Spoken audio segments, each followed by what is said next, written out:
You're listening to the Economics and Country Risk podcast from S&P Global Market Intelligence. In each episode, our experts will provide you with the where, how, and when to make decisions that transform your business. Hello, I'm Kristen Hallam, your host for this episode of the Economics and Country Risk podcast. A world ordered for decades by globalization and geoeconomics has become a world oriented around geopolitics. An accumulation of shocks from the COVID-19 pandemic to the conflict in Ukraine, initially thought to be time-limited, have proven more lasting and pervasive. To enlighten us on these forces shaping the new world order, we have Dr. Lindsay Newman, Executive Director and Head of Geopolitical Thought Leadership at S&P Global Market Intelligence. Lindsay, thanks for joining us today. Hi, Kristen. Thank you very much for having me on. So, Lindsay, you've coined a very intriguing phrase to describe the unfolding geopolitical situation, the new pragmatism. What does that mean, the new pragmatism? Thanks, Kristen. What I'm calling the new pragmatism is a form of strategic international relations where countries cooperate across spheres of mutual interest, like humanitarian crises, energy transitions, pandemics, while simultaneously contesting across spheres of national interest, like economic policy, industrial strategy, critical technologies, critical minerals. And what this looks like in practice is we see countries negotiating, say, climate partnerships, while one partner maintains trade relationships with a third country that's already sanctioned by the first. It also looks like a reinvigorated non-aligned movement in which countries are essentially saying they're not going to articulate or defend a particular position here or for a particular issue at hand. And that could be because of historical ties or just domestic politics. And we've certainly seen this accelerate, for instance, since Russia invaded Ukraine. So the Russian invasion of Ukraine sounds like one of the driving forces of this new pragmatism. What are some of the other ones? We've been hearing a lot about the world becoming more fragmented, that we've entered into a new era of multipolarity as perhaps the US global role recedes and mainland China finds itself in an ascendant position. Yet the challenges ahead are interlinked and they're borderless. We're talking here about inequities, climate change, making the energy transition, cybersecurity. These challenges will require shared strategies, shared solutions, and no one country can solve these challenges on their own, and no one country can solve these challenges for all of us. Instead, we're seeing that the world is becoming more fluid and flexible as countries meet the cross-cutting challenges with pragmatism. So, can you give us a concrete example or two about how this new pragmatism is playing out in the world now? Is there a real world example that you could share with us? I think a good example here, a concrete example, is India, which is only growing in significance for the organization and the direction of the international system. According to our own data, we project that India will actually become the third largest contributor to global real GDP growth over the next decade, behind only mainland China and the United States. So how is India navigating the current volatile landscape that we're seeing? Well, on the one hand, it partners with the US, Japan, and Australia in the Quadrilateral Security Dialogue, a framework that now focuses on all of these cross-cutting challenges I've mentioned already, like health security, climate, supply chain, advanced technology.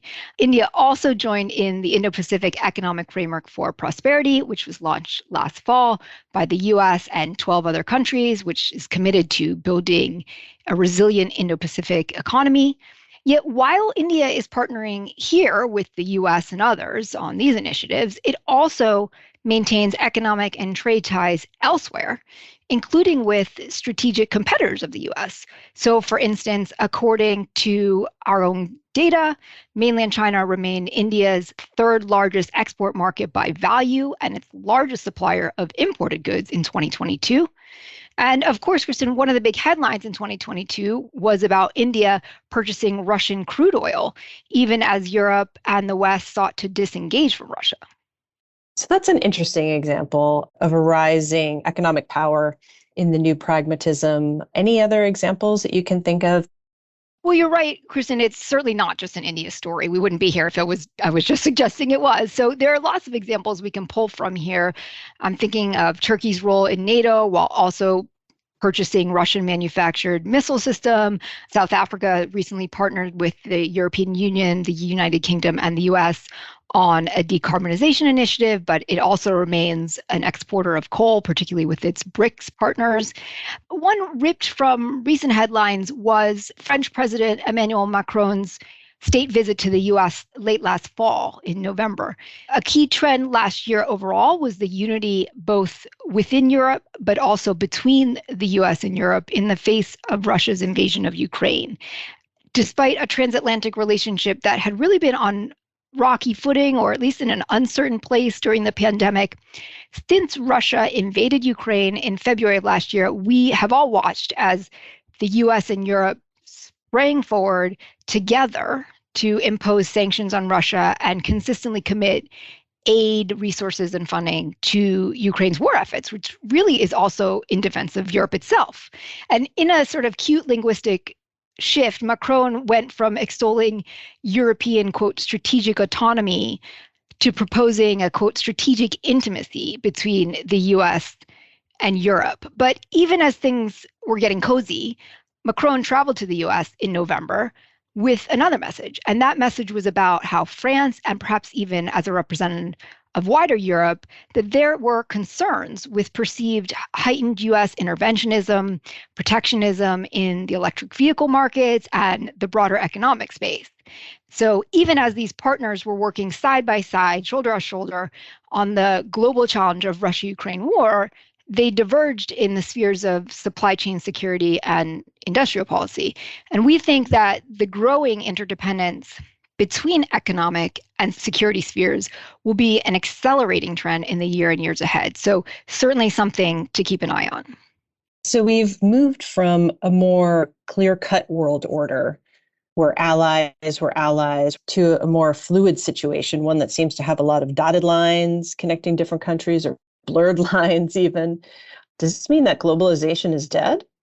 Well, without getting into a sort of definitional discussion or definitional debate about what is meant when this view is put forward, I do wonder how globalization can be seen as retrenching when we have the global flow of information and data, when our clients are coming to us all the time now to understand how to operate across multiple jurisdictions in this complex geopolitical environment, when we have trends in commodity reliance and commodity flows, like India stepping forward to buy Russian crude oil, as we've already mentioned, and Australian coal now traveling further than ever before following the conflict.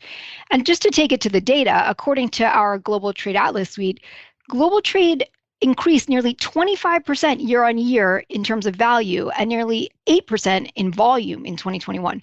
Those are massive numbers. Those are staggering numbers. 2022, which is expected to essentially be a flat year for global trade, may very well prove to be anomalous. We are forecasting that from 2024, we will see both the value and volume of global trade return to a long-term trend of growth. So how I see it is reports of globalization's decline may very well turn out to be greatly exaggerated. Yes, reports of my demise have been greatly exaggerated. That famous phrase there. Indeed. In this more complex world, what does this mean for businesses? How do businesses make sense of this new pragmatism? Over the last few years, we have seen very clearly, personally, professionally, commercially, politically, that pressure points in one part of the world can set off ripple effects globally with vast commercial impact. Thus far, the decade has brought trade wars, sanctions expansion, deployment of alternative payment systems, de-dollarization debates, supply chain disruptions, labor market reshuffling, just to name a few. Businesses do not have the choice anymore, Kristen, to sit on the geopolitical sidelines. They are finding themselves in the eye of these dynamics, and the need for early warning, indicator-led analysis, risk mitigation has just never been greater.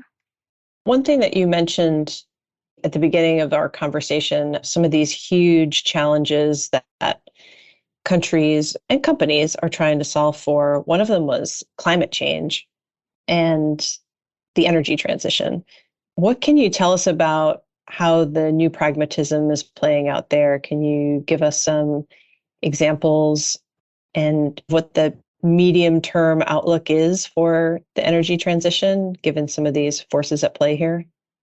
What we've been saying for months now is that as the global demand for oil defined geopolitics in the 20th century, the scramble to secure minerals critical for the energy transition, like copper, like lithium, is likely to shape geopolitics in the 21st century. And this is going to leave countries both working side by side to contain the challenge of a changing climate, while also looking to simultaneously leverage protectionism and localization. We're seeing this just now with the US. On the global stage, it recently launched the Mineral Security Partnership in 2022 in recognition of the role that critical minerals will play in our shared future. And yet at home, the US administration is also prioritizing securing a domestic made in America supply chain. So there's that tension there, which is exactly this fluidity that is the new pragmatism. Something else I wanted to ask you about was earlier on this podcast last year, we talked about the nearshoring discussions that some companies are having or beginning to have. Friendshoring is another term that's cropped up. How do you see friendshoring fitting into this new pragmatism? And is that something that we see happening now or that we think will happen in the near to medium term? Nearshoring and friendshoring is part of this dynamic that we've already talked about a bit around the growing interdependence between economic and security spheres. Really, supply chain security is the heart of how we're seeing that play out. So supply chains, something that we've all come to be very versed in over the last couple of years with the pandemic. It's now not just about logistics. It's not just about port congestion and port disruption, and increasingly about potential risks of strike action and labor unionization. But it's increasingly in this world of geopolitics because we're seeing countries proactively manage their supply chain policy. We see this with the US with the Inflation Reduction Act. And as you're suggesting, part of that is nearshoring, moving supply chains back onshore domestically. It's also part of that is friendshoring, moving your supply chains with your friendly allies. And nearshoring, if you can't move it with friendly allies, then moving it at least in your neighborhood. Great. Well, you've given us so much food for thought today, Lindsay. It'll be really interesting to see how the new pragmatism unfolds and how it continues to shape our world. What would be your top takeaways for our listeners today on the new pragmatism? Thanks, Kristen, and thank you for having me on. The headlines here are that the next decade will be a period of disequilibrium. I'm sad to say that rather than less volatility, we are likely to see more volatility ahead. As I said earlier, a set of interlinked challenges will define the years ahead: climate change, making the energy transition, technological guardrails and cybersecurity, pandemics, and inequities. We expect countries to meet these challenges with a new pragmatism in which they cooperate across spheres of mutual interest and concurrently compete across spheres of national interest. Thanks again, Lindsay, for sharing your insights with us. And thanks to our listeners for tuning in. If you'd like more information, please visit our blog, follow us on Twitter and LinkedIn, and subscribe to this podcast. We will dive deeper into the forces at work in 2023 in upcoming episodes. Thank you for listening to the Economics and Country Risk podcast. Connect with us on LinkedIn and Twitter, and don't forget to subscribe to the podcast so you never miss an episode.